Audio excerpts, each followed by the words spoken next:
বিশাল ভাঙ্গন সহ গড়াই নদী দেখতে পাচ্ছেন। কী পরিমাণে ভেঙেছে একটু দেখুন। যে জায়গায় পানি আছে ওখান থেকে কিন্তু পানি আমি যে জায়গায় দাঁড়িয়ে আছি এই পর্যন্ত উঠে যায়। তাহলে বুঝতে পারছেন যে পানি যখন বৃদ্ধি পায় তখন এই নদীর কী হারে শক্তি বৃদ্ধি পায়।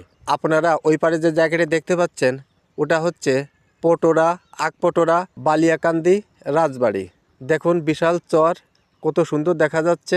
একটু জুম করে আপনাদেরকে দেখাই, বেশি সুন্দর লাগছে। ওই গাছগুলি একেবারে সবুজে ভরপুর। আপনারা গাছের একটা অংশ বিশেষ দেখতে পাচ্ছেন। দেখেন কোথায় গাছ আর কোথায় নদীর কূল। দেখুন এই জায়গা ভেঙে নদীর গর্ভে একেবারে বিলীন হয়ে গিয়েছে। এরকম শুধু এই জায়গায় নয়, যতদূর চোখ যায় শুধু ভাঙ্গন আর ভাঙ্গন। এইবার এই পাশটা দেখুন কি অবস্থা হয়েছে ভেঙে। এই যে খেজুর গাছ দেখতে পাচ্ছেন, এই খেজুর গাছ আগামী বর্ষা মৌসুমে থাকবে কিনা সন্দেহ আছে। নদী এখন কত শান্ত, মনে হচ্ছে ভাজা মাছও উল্টায় খেতে জানে না। অথচ বর্ষা মৌসুমে এই নদী যে কী দানব আকার ধারণ করে সেটা তো আপনাদের সবারই জানা।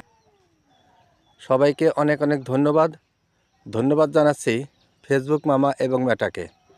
সবাই ভালো থাকবেন, সুস্থ থাকবেন। আল্লাহ হাফেজ।